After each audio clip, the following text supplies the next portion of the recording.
food is pushed in our country, right? That meat is demonized, it's bad, and then eat more plant foods. But I did all the quote unquote right things, and I still had cancer. And so after I kind of healed from cancer and found out I had SIBO, this doctor, his name was Dr. Daniel Pompa, and he had a protocol.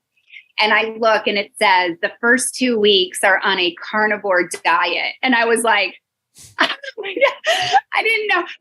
I didn't like meat. So I thought, oh my gosh, I'm going to have to learn how to cook a steak. And I'll tell you what, I felt amazing.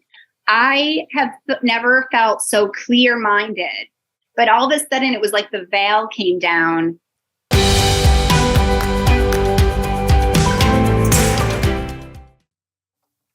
Okay, good morning, everybody. Happy Friday. It is day 6 of World Carnivore Month, and we have a special guest today. Tracy is here with us. Where are you located? Looks like you're in a gym.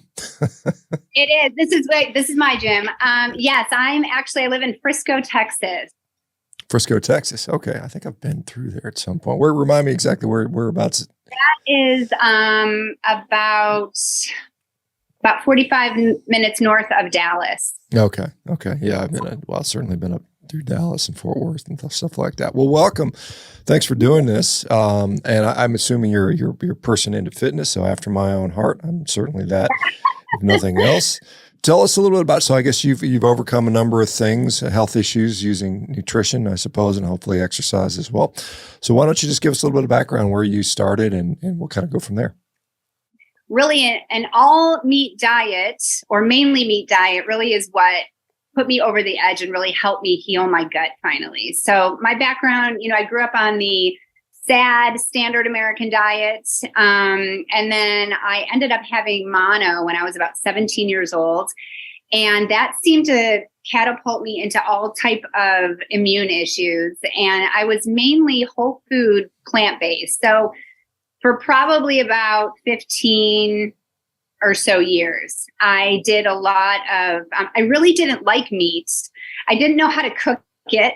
And so it was easier for me to do salads and things like that. And, I chased my health all the time. I became a trainer. I became a nutrition coach. I bought every book that you could find. This is before the internet where you could Google everything and look everything up.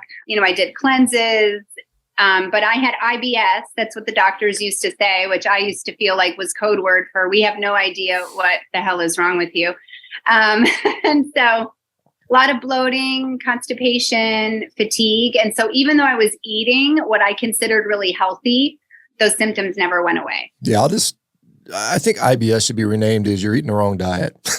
Honestly, I think that's what they should call it, honestly. And it is kind of a catch-all for anybody that comes in with just digestive pain, issues. And I think it's something like half of all gastroenterologist visits are in relationship to quote unquote IBS. And so, they even put people on antidepressants for it. It's kind of goofy how that goes. So you got this lifetime and we all, I grew up on the standard American diet too, as we all did. I was a kid who grew up in the 70s and, it was Frankenberry and Captain Crunch and who knows other crap I was eating, Cheetos and that type of stuff. So it's interesting. So, and you went on this whole food plant-based diet, which a lot of people I can understand. It's pushed pretty hard and it's, there's people saying I feel healthier on it. And in fairness, if you give up a lot of the standard American processed garbage, you're going to have some benefit for sure, I would imagine, as I've seen over and over again from a lot of people, not everybody, but for a lot of people, it just doesn't work for them. And they end up with perhaps some gut issues. And it was kind of interesting. I was just reviewing a paper on glyphosate, which is interesting. We spray it on everything and so all the foods and some residues show up and the amounts are relatively small, but it does have an impact on our gut microbiome. And so depending on what that level is, because they assess it for cancer potential and things like that, but if it affects your gut microbiome, does it lead to autoimmune disease? Does it lead to, gut dysbiosis, IBS, and things like that? So, and you don't really get much glyphosate residue in animal products, which is kind of an interesting thing because animals, particularly mammals, metabolize it out. And so it doesn't show up in meat. It doesn't really show up in milk. But what it does show up is in grains and beans and legumes and peas and things that they love to have you eat on on a plant-based diet. So, you know, I don't know, it could be one of many explanations for this. So anyway, so you're trying to do all these things to fix it. You go to the doctors, they don't know what to do. Maybe, I don't know. What did they end up doing with you? Well, let's see. I think I went to the ER several times because my stomach would I would look like I was, 8 months pregnant. And I would go in there and they would say, oh, drink some Metamucil, eat more fiber, don't eat. I think that was during the time where everything was low fat. So, eating a box of SnackWells was okay.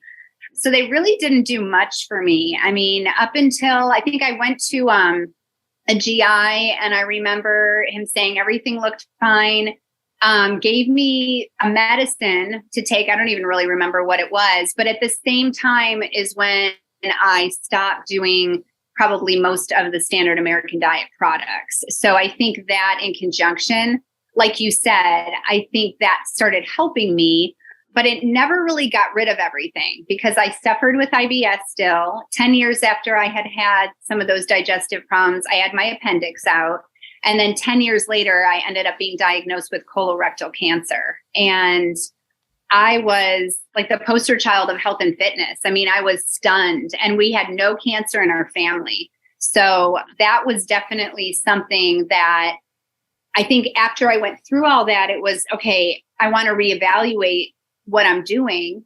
Food is it's pushed in our country, right? That meat is demonized, it's bad. And then eat more plant foods. But I did all the quote unquote right things and I still had cancer. And I mean, I did all the toxic free products. I mean, all of that. So I really was like at a point where I didn't really know where to go with any of it. So I started following a doctor who had done, he promoted fasting. So I started doing fasting and that seemed to improve some things, but my gut health never really improved completely. And so I was diagnosed then with SIBO, small intestine bacterial overgrowth, which they say about 80% of IBS sufferers probably have SIBO, right? And so after I kind of healed from cancer and found out I had SIBO, this doctor, his name was Dr. Daniel Pompa, and he had a protocol. And I remember opening the protocol. I was like, I'm going to do it. He's like, free downloadable. I downloaded. There was like supplements you had to buy. And I look and it says the first 2 weeks are on a carnivore diet. And I was like, oh my God, I didn't know. I thought to myself, and I wasn't against meat, but I didn't like meat. I mean, it wasn't my first thing that I wanted to eat. So I thought, oh my gosh, I'm going to have to learn how to cook a steak. Like, I don't even know how to cook a steak. What am I going to do? That started the first 2 weeks of the protocol with the SIBO. And I'll tell you what, I felt amazing. And like, I did some YouTube videos on my journey and Facebook Lives. And I was like, I have never felt so clear-minded. I think it was so many years that I didn't even know I was suffering with brain fog, but all of a sudden it was like the veil came down and I felt like I could see things, so much clearer. A lot of my inflammation was gone. I mean, I felt leaner, my stomach felt better, and that was 2019. And honestly, I can't say that I've ever felt as bad as I did prior to 2019 from just doing more meats in my diet. Let me go back to, because you got this colorectal cancer diagnosis, and was that something that required some aggressive treatment? Was it just something they removed on a colonoscopy, or did they have to do a surgical procedure, resection, or what happened with that? So it was a year long of suffering. I did 28 chemo radiation sessions, and then I had to wait to heal. I ended up in the hospital because I was radiated so bad. And then I ended up having to have a permanent colostomy bag. Oh, wow. So that was devastating in and of itself, given what I did for a living and everything else. And then I had to have more chemo after that. So they took a significant part of your colon then, or was that? They took the sigmoid colon and then the rectum and then the anus. And like a Barbie butt. Okay. So it was real deal cancer. And so this was despite eating a whole food plant based diet for many years. And watching your health. Because, often we see cancer associated with obesity, poor health, certainly inflammatory bowel disease, which is, Crohn's, ulcerative colitis typically can dramatically increase it. And some people think that IBS may lead to those things and maybe a precursor for that. So there may be some relationship there, although there's not a direct relationship between IBS and cancer. At least there wasn't in last time I reviewed that. But so that's got to be pretty obviously devastating in doing the right things. And, you end up with, because all you hear about is, oh, you got to avoid red meat. And this is a funny thing that these people don't understand. It's like, we've got this tiny, tiny, tiny absolute risk increase with red meat and colorectal cancer. If you even believe the epidemiology, which I think there's some definite flaws. There's like 1% absolute risk, which is tiny.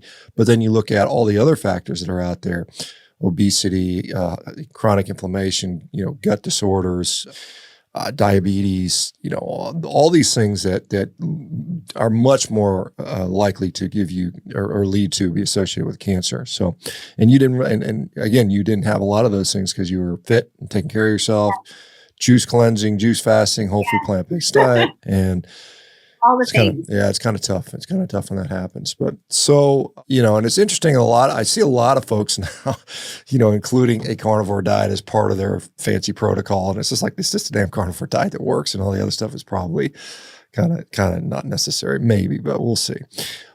I guess when you did this, you said you started feeling really good. Was there like a thought that I've had colon cancer and now you're telling me to eat a bunch of meat and it's probably red meat? Was that something that kind of bothered you a little bit? Well, I read some of the studies, and I think a lot of nutritional science studies are flawed. So I think I had that in my background. So I didn't really think this is not, how can I be eating this? I think for me, it was, I loved my fruits and vegetables so much, and I had grown accustomed to having, a certain way of living. I had a couple ebooks that I would, put some of my clients on. And so here I am all of a sudden going, how do I make this a lifestyle change for myself when it's not something I love? And I had to really learn. I think I had to just get knowledge, so I started following you. Of course, my favorite videos are when, you got somebody on one side making like a chickpea steak, and then here you are eating your steak. Like, those were my favorite videos of yours. And then I started following like Dr. Paul Saldino and some other doctors that, promote this. And I started reading books and stuff. So that really helped, I think, grow my knowledge and motivate me to figure out how can I make this as part of my lifestyle. So fasting became a really big part of my lifestyle. And then can I do an all carnivore diet? Because that to me was a little more challenging. I think it is for a lot of people, but I've been doing more animal based. So I'm able to add some fruits. I eradicated vegetables, and, I do butter, I do eggs, and, I love a good ribeye now. In fact, one of the books I remember reading, they said, if you have like eggs and you have a ribeye, like you have like every vitamin and mineral that you need, for your body. And I guess my energy is so much better, and I have no inflammation when I eat like that. And, we're coming up the holidays. So I had some allowances, and I can feel it in my body, it's just a difference when I eat more of that animal-based lifestyle for sure. Yeah, it's interesting because you're somebody that you've had one procedure with a colostomy the whole time and no changes, and they didn't have a ileostomy for a while or anything like that. It's interesting because every time I've talked to somebody who has either an ileostomy, particularly an ileostomy, because that's, you've got no colon left, but because people talk about, well, all this meat is going to get in your colon and it's going to sit there and rot. And when you talk to people that actually can look at what's going through the digestive tract through an ileostomy, they see what actually there. And what they typically see is things that don't get digested are, grains and corn and seeds and nuts and things like that. Whereas meat is completely, essentially 100% digested up in the small intestine. Has that been your experience as well? Absolutely. 100%. Like I think, friends that have promoted a plant-based lifestyle or people that I know that do that, they're always talking about, oh, your stool is going to be so much better. And I'm like, no, like eating animal-based makes my life so much easier, especially in that situation with having a permanent colostomy. And not dealing with, I mean, I was having so much gastric issues, you know, when I'm eating nuts and I'm eating beans and I'm doing things because it's, you know, oh, this has some protein in it or whatever. But I definitely felt better eating on an animal-based lifestyle. And I noticed that as far as like output was concerned, it was way easier to manage. Yeah. And so, I mean, it's all started obviously with the IBS, the SIBO. How is that these days? Non-existent. Yeah, I mean, you know what? I'll get inflamed when I have something that, you know, is out of my plan. So as long as I stick to the plan for the most part, but it's never as bad as it was. I mean, really 2019 changed my life.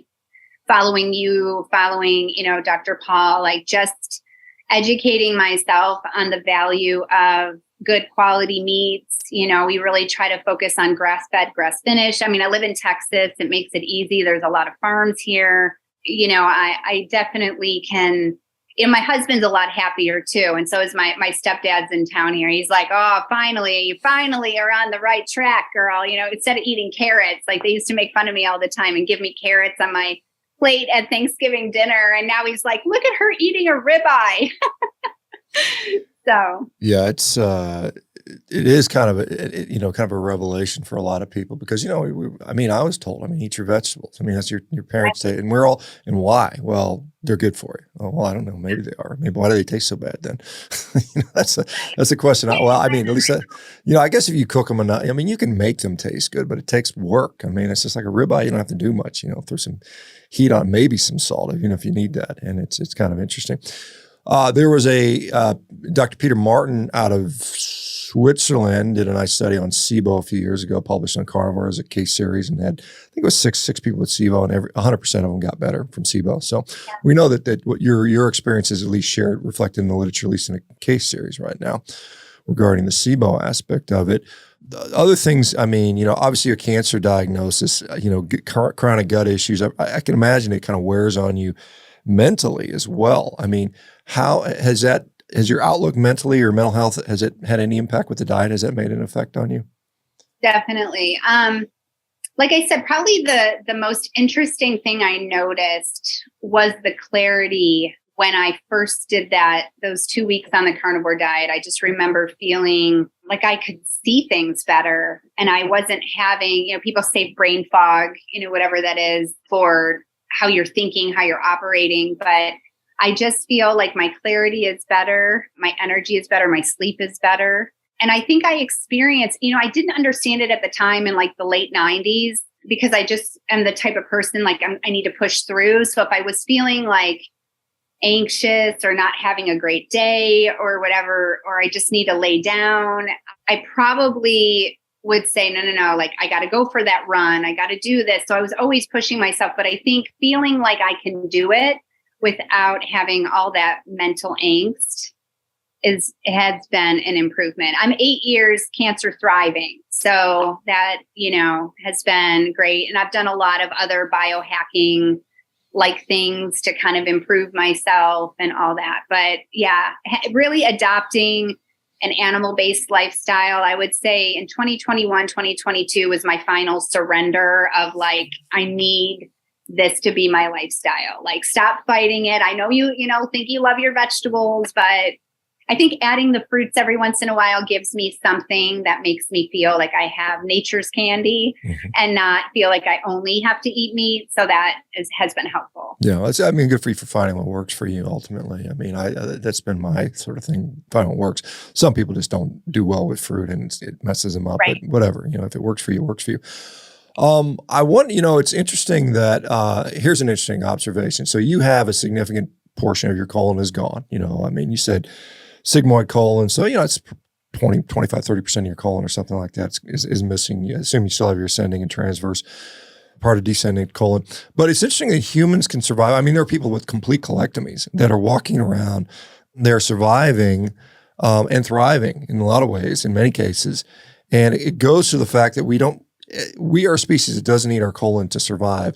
And what is one of the functions of a colon from a nutrition standpoint? Well, it ferments some of these fiber and stuff like that. And we get a small amount of short chain fatty acids from the people that say that these things are essential. I always say, well, there's people that don't even have a colon and they're alive and they're doing well. Why would it be essential? So it's clearly not. And, people say, well, it's optimal and things like that. But I again, when I continue to see people not eating fiber or not eating any significant fiber, and they are literally in the best health of their life, I just wonder about how optimal it is. And so it's a debate people will continue to have, because it's like, well, we've got these meta-analyses of population-based studies, which to me are kind of worthless. I don't think you can't really use that for much of anything, but interesting. A lot of people that sort of go down this plant-based route get really into the ethical side of it. They get, I don't want to eat an animal because they're so cute and cuddly, and they kind of totally disregard all the other animals that are killed in food production.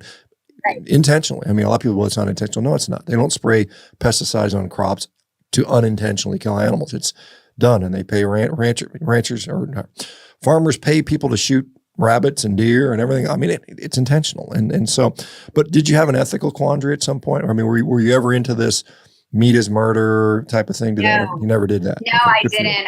In fact, I grew up in a family of hunters. So I'm originally from Buffalo, New York. And so go Bills. But so I grew up in a lot of the guys in my family were hunters. And so we had a lot of venison. So if I did eat meat, I actually ate more venison than I did beef. Mm-hmm. So yeah, it wasn't something that I ever jumped on board of the vegan. In fact, I probably thought it was very peculiar and extreme. I think I always thought, there was a time in life that people were hunter-gatherers, and that they didn't have access to all of that. So how do you say that this is the only way? I felt like there was a lot of dogma to it. And so, no, I never subscribed to that at all. Yeah, good for you. I mean, because I encounter a lot of these really hardcore activists, and I almost say, well, if you want to be like that, then maybe you have to stay vegan for the rest of your life. That'll be your curse, because even if you don't want to, you got to stay vegan because you've kind of shamed everybody else. And there's a lot of them that, 5, 10 years in, 20 years, I've seen people 30 years into a vegan diet. Finally, it catches up to them and they go like, my health just collapsed. And if you were to say, well, you got to continue eating vegan now, what would they do? Because they've lobbied so hard for people to try to ban meat and things like that. So it's an interesting perspective. So your diet, you said you include a little bit of fruit in it. What does your diet look like today, or what has it evolved over the last year since 2019, or how did it go? So I still do a lot of fasting. So I'll do intermittent fasting, and then I'll do like some eggs. Usually, avocado is something that I'll usually add in there. And then I only eat maybe like twice a day. I went through menopause early because of the cancer. And so I'm like 48 at this point. And so I just don't have the caloric needs that I once did. And so I do, some eggs, and then I'll do some raw cheese. Sometimes I will, get some of that. And then usually at night we'll do, a steak or hamburgers, or the only thing I don't eat a lot of pork. I don't really like pork, but chicken we'll eat. But I really love a ribeye. Like that is like my favorite thing now. Yeah, which is so funny. I mean, clearly fat content. I mean, I think that's something that, if you're not eating any significant carb, now you're having some fruit, so you're having some, but for me, like I don't eat any fruit. I don't eat any carb. Basically, there's a trace amount in eggs, but I'm generally as close to zero carb as you can be. And so I need the fat. I need enough fat. I don't necessarily have to overindulge in it and just pour gobs of butter for me personally. But if I don't eat, if I'm eating lean meat and nothing, and no carbs and no fat, I'm going to be miserable. So, there's some issues with that, but yeah, ribeye is pretty good. It's unfortunately, they don't make all ribeye cows. So you got to have the, there's some other good cuts out there, and, ground beef, because somebody was, asking, what if you can't eat ribeye? I said, well, ground beef is a good option for a lot of people. Do you, as far as people around you, you obviously said your family was glad to see you do this, but it sounds like you have some sort of fitness related interest. Is that part of what you do for a living now? Is that? Yes. Yeah, I'm a fitness and nutrition and life coach. So, and what the people you encounter, how long have you been doing that? And were you, did people that know you back when you were more plant-based, Yeah. now they see you went through colon cancer, now you're on an all meat diet. What do they think about this? Well, I think, I'm out on the social medias like TikTok and YouTube and all that stuff. So, I share a lot of my journey. So you will have people that will come at you and be like, that can, you're going to get cancer again. And then I usually say, well, I did all these other things before and I got cancer anyway. So, and I'm feeling better. I mean, the proof is in the pudding. I can't deny the results that I feel at this point. My family, I think, like I said, I have 2 boys. They love this. My husband loves this. My mom probably was more into eating like fruits and vegetables and stuff. So she's sort of like, whoa, but she's not going to really judge it. And as far as clients go, I ended up taking, I wrote like just a small ebook, to help some of my clients that have had issues for years with hormonal problems like PCOS as they're transitioning into menopause, things like that. And I'll say, I want to suggest that you just give this a try. Like try it for a week, try it for 2 weeks, and just evaluate and see how you feel. And I think every single person I've suggested that to has improved. They've lost weight, they feel better, their energy is better. And I think especially, my clientele is older now. I have more people, over 40. I have some people in their 60s. And, with sarcopenia, how we start to lose muscle mass, I think the fact that they're upping their proteins more too seems to be helping just their ability to keep themselves fit and healthy. Yeah, it's interesting because people say, well, you're going to get cancer from eating red meat. And you're like, well, I got cancer when I was eating nothing but plants. And it's kind of like, where's the cognitive dissonance there? So you said you're thriving 8 years past. So, you started Carnivore in 2019. So, roughly about, 2.5, 3 years into it or something like that. And are you still, what is your surveillance schedule these days? Because I know for the first year after, it's like every 3 to 6 months, you're getting some sort of imaging. And where are you at with frequency on that now? So I'm all done with that stuff. They, it's like 5 years that they make you do that. And then you do colonoscopies every 3 years. So I just had another one this year and everything was great. My blood work is great. In fact, when I did more carnivore, because it seemed like my blood work went a little bananas. I always had really good blood work, went through cancer. Everything was crazy. Like my A1C went up, my cholesterol, all of that went up. And even when I was right before I did all the carnivore stuff, I would just do routine blood work every now and then to see. And it seemed like when I really adopted that as a lifestyle, my A1C always is low. Everything is staying low. The cholesterol is normal. So all my blood work is much better. Probably if I went right now, since it was just Christmas and I, had some things I don't normally eat, I imagine that it could be a little higher. I don't know, but it seems like that was my experience when I would test my blood. I did something called a Carnivore scan this past year too. It's like a scan that they have where basically they say they can find a 1 centimeter tumor, like stage 1 cancer, and everything in my body was clean bill of health. Everything looked great. So I think that gives me also the evidence in myself of, here's where I was and I got cancer anyway. I did all the things that, and I think now it's pushed way more than it was. Like when I was doing that lifestyle, it was almost more odd back then. Like this is like early 2000s, where now I feel like the vegan lifestyle is pushed so hard that, people are like, what are you doing this carnivore thing? Now it is nice because I do see more people doing it like than even in 2019. Like it seems like people are coming on board with maybe there's something to this because I'm feeling better. And I think that's what I see out there now. Yeah, there's no doubt about it. The carnivore continues to grow and more people adopt it. And, you just can't deny the results. And, I get people saying, well, Dr. Baker's a charlatan. I'm like, well, I got a lot of receipts for a charlatan. I got thousands and thousands of people that are getting healthy. So, as far as the, So you've got the surveillance that you do so you're still seeing I guess if you're still doing colonoscopies, you're still seeing a GI specialist. Are they privy to what you're doing dietary wise? And have they had any commentary to that? I mean, what are their thoughts? Yes, but I don't feel like doctors have all the answers, obviously. So I feel like I do what I want. But yes, I tell them.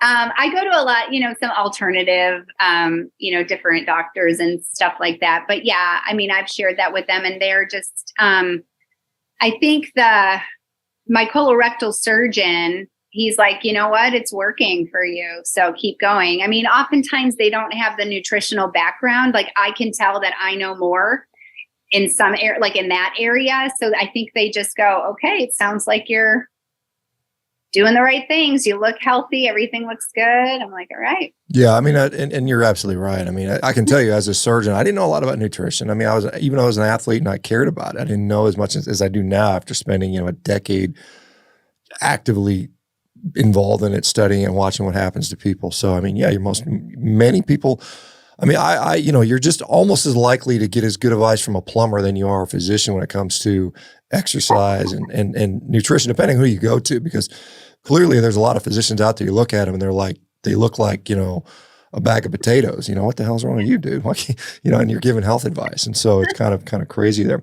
How is your, going from, this is always great because when you have people that have done a whole food plant-based diet, a very healthy version, you weren't eating Oreos and Diet Coke and garbage, right? It was a thing that they all say you weren't doing it right unless you do it this way, but you were doing it right? I assume. How is your like, and you're been into health and fitness, how's your like, and now you're even older than you were then.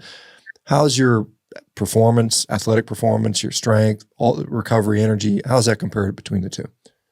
In some ways, I mean, I think going through cancer and the surgery that I had obviously compromised a lot of my core. So some things have gotten, more challenging to do. But I mean, overall, I can still, I'm going and I'm working out, and pretty much anything I want to do. I just can't lift the weights like I used to, but that is not as much about probably my chemical health as it is about the physical issues that, you took a big hit to your abdominal musculature and all that stuff with I don't know, the low anterior section or whatever they end up doing with you. But that obviously is going to, structurally compromise you in a way. But how about like energy and things like that? Sleep? Yeah. Good. Yeah, energy is great. I mean, I'm always a pretty energetic person, but I mean, I definitely, I just feel better when I stick to an animal-based diet. Absolutely. My energy is better. And I just think as you get older, sometimes you just don't think as fast about things, and I think when I am eating that way, I'm able to function at a higher level. Yeah. Yeah. I see that. It's kind of funny, even for me, and I've been doing this thing for 7 years, and I've been on basically a carnivore diet. I don't even include fruits or anything like that. And, I mean, I'll have some eggs and a little bit of dairy here and there. And this month, and as I do every World Carnivore month, I go straight red meat and water.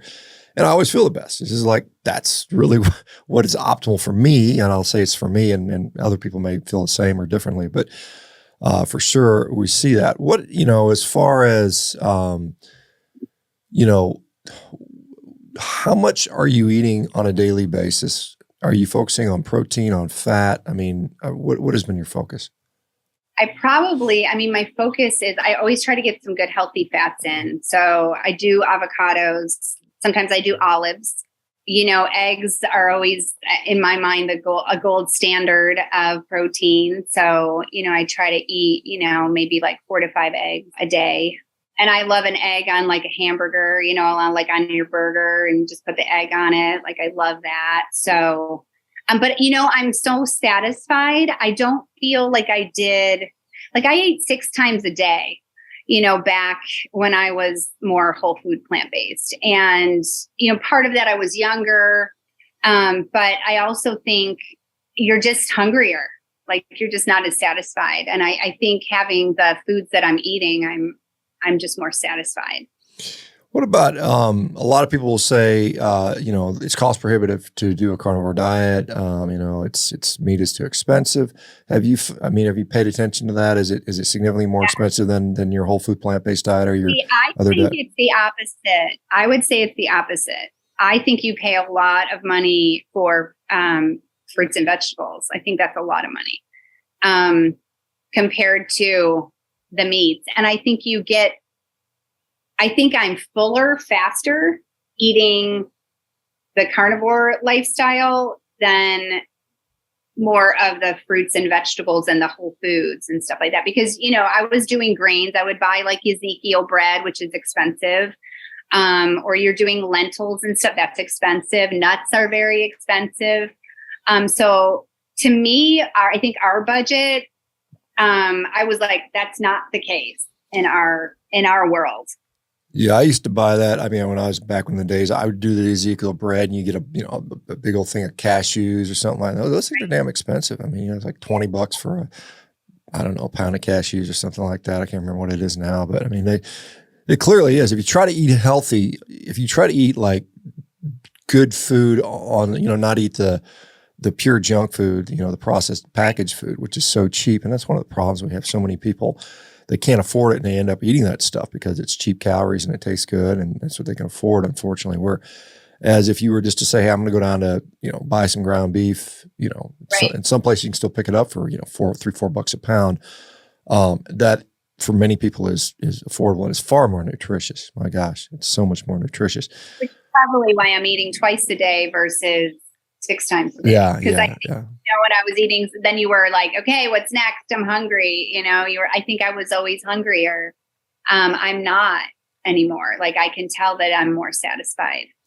Yeah, absolutely. I'm sitting in here, I've got, a couple steaks for breakfast and then I'll eat dinner and I'm not super hungry, but I'll eat it in because I'm trying to maintain my weight. But I mean, if I didn't, then I would lose weight pretty clearly just because my appetite is, it's just well satisfied with just some meat. And then, it can be, relative to what I used to eat, I could put away 10,000 calories a day and that gets expensive. I can tell you, I mean, I could put down some food and I still can if I need to, but what, as far as you said, I think you said your husband was on board with this. Have you been, so of the clients you're dealing with, how many of them have you sort of steered towards animal-based carnivore? Is that something that comes up? Do you try to get people to do that?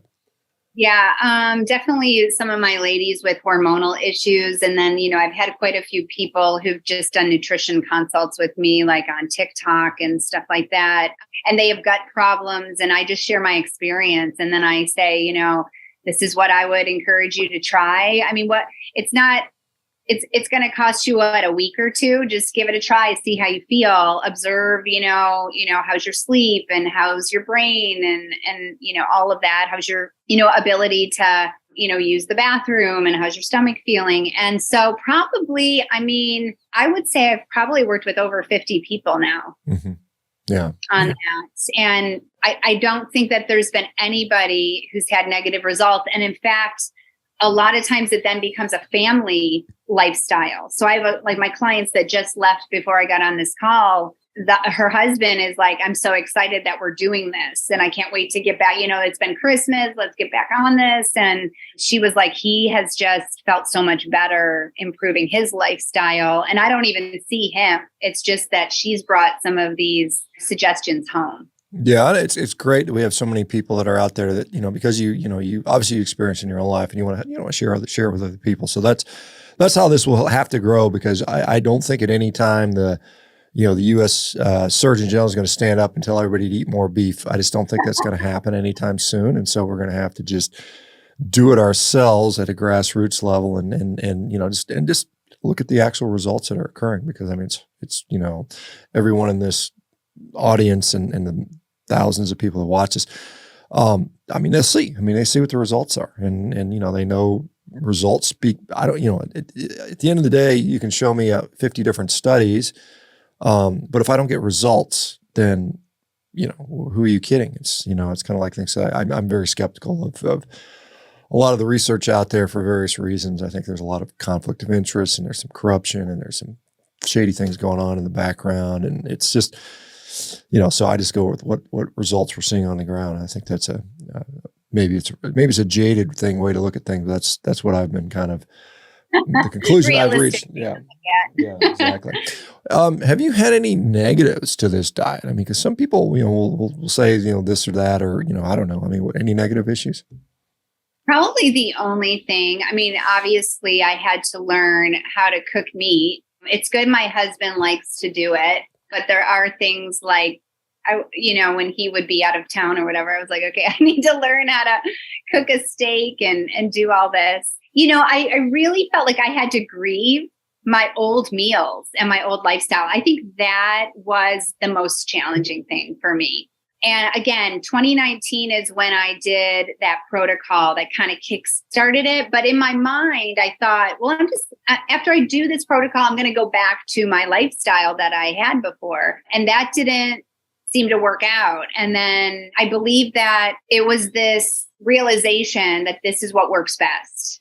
And then as I started to, I remember finally making a decision like, okay, I'm going to just not do any vegetables this month. And then it was, 6 months later, and I could tell I felt better that, okay, now I'm going to minimize some of my fruits. I'm not going to do as much fruit, or it's just going to be something like if I want to have an orange or something, I'm just going to have it after I eat, like during the day, like that'll be like my dessert. So that was probably the hardest thing for me. I just felt like I had to grieve my old lifestyle. It was a lot of years of eating like that. And it becomes autopilot. Like I get up, I make a smoothie. I get up, I have, these foods, and this is what I'm eating, and this is what I'm food prepping. And all of a sudden it was like, okay, this is it. Right. And so how do I make this interesting? And I was somebody that could eat the same thing all the time. I didn't really need a lot of variety, but this was like, this is really low variety. Like in my mind, I really had to lay everything on the table and just grieve it. And then really realize too, I remember saying this to a client. I said, if you think back 100 years ago, people did not have the cornucopia of choices that we have now when we walk into the grocery store. And so we feel like we're so bored with our food, but it's just because we have had access to all these things where 100 years ago, you had whatever was in the storehouse for the winter, and that's what you cooked, or, somebody was going out and, shooting the food for dinner. And so when I sort of changed my mindset and looked at it like, this is fuel for my body, I feel better on this. Let's grieve the vegetables and all that, and be able to transition into this is just a new way of eating, just like I had to grieve the standard American diet. And I think that is really what helped me. So the only negative was me being able to let go. Yeah. And your point about the variety that we have, I mean, if you would have went back, not that long ago, 100, 200 years ago, I mean, you would literally be restricted to, a handful of items that you had locally available to you. Obviously animals that you either raised or hunted, and then whatever grew near you, and not much else, because we didn't have transportation, we didn't have refrigeration. And now you go to the grocery store and there's literally 10,000 different things you can choose from. And and so people are so used to that. And it's kind of like when you go to this, I'm going to an all meat diet, it's like, oh my God, that's such a culture shock. I mean, here today, but I mean, if you would go to other places in the world, Mongolia, rural Mongolia, they're probably, well, that's friggin' Tuesday, man. It's just like, I mean, it is. It's just like, what's your perspective? And so we're so accustomed to variety and food that has, it's blue and green and yellow and fluorescent and 27 flavors. And we've got, cereal that's made out of candy bars. And I mean, it's just gotten ridiculous. And the more variety we have, the worse our health gets, because the food industry is always trying to make the newest thing, because it's kind of like, it's like, I guess the difference between classical music and pop music. Classical music always sounds good. It always has.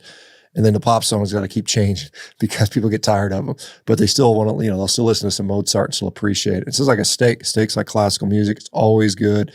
It's stood the test of time, but the latest, whatever, Dippin' Dots ice cream craze or whatever they got out there, that's, it's going to be interesting. It's all the anti-foods. And then we are all like bankrupt, nutritionally. I think, the deficiencies are showing. You have a lot of people with gut issues. You have a lot of colorectal cancer that younger people are starting, to show up with. And I think it's all these anti-foods that we have, you walk in the store and you grab something and it has all these chemicals, and it's like your body wasn't made, in a lab. And it's not going to thrive eating like that. Yeah, it's interesting because you mentioned, and it is true, that colorectal cancer is definitely on the rise in younger people. Typically, cancer affects older folks, but some, we have childhood cancer and we some that go earlier. But colorectal cancer specifically has gone up in incidence in people under 40.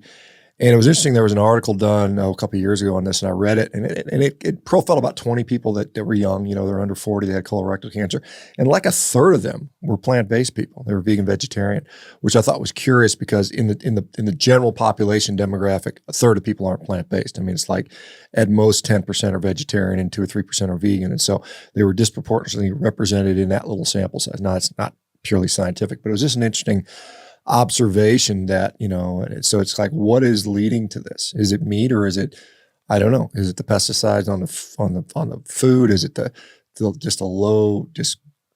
who knows? I mean, there's millions of ingredients that we're eating now, and it's hard to say what is causing it. So it's an interesting thing. Well, like you said, the glyphosate issue, and, I follow Dr. Zach Bush, and he definitely talks a lot about the soil and just the deficiencies in our soil. And that's going to disrupt, our ability for our body to function the way that it was really meant to function, because we're not getting the proper vitamins and minerals from the soil. Yeah. Well, there's certainly that. I mean, that concern. And again, I mean, I think an animal-based diet helps to sort of obviate some of that, or sort of mitigate some of that rather. Yeah. It's interesting, this is off topic, but studies are showing that, a lot of animal products have a lot of these phytonutrients in them, because when they eat it, the actual phytonutrients, the cows get concentrates in their tissues and their fat. And so you actually get more potentially you can get exposed to more phytonutrients from a cow than you would be from your own diet. Because the average American, I mean, they're only eating like 4 plants. It's like wheat, corn, sugar and soybeans. I mean, that's like 80% of our plants that we consume, and they have a limited spectrum, and whereas a cow can go out there and eat things that you and I can't. They'd be poisonous to us, but they can eat them and process them and accumulate some of the phytonutrients that, if you believe those are beneficial, may be beneficial to us. So it is kind of it's a wonderful animal. Cows do miraculous things, and they won't be replaced by the lab meat, and they won't. I mean, the lab meat won't do that. They won't do what a cow does with all the different nutrients that it gets. So it's kind of a very, very interesting thing. I can imagine going from cancer and radiation. Do you still have effects left over from the radiation? I don't, because once they did surgery, a lot of those tissues were removed, thankfully. So yeah, I don't have any of those side effects. I mean, really, the lifestyle alteration was that my intestine sticks out of my body, So that was something to get used to.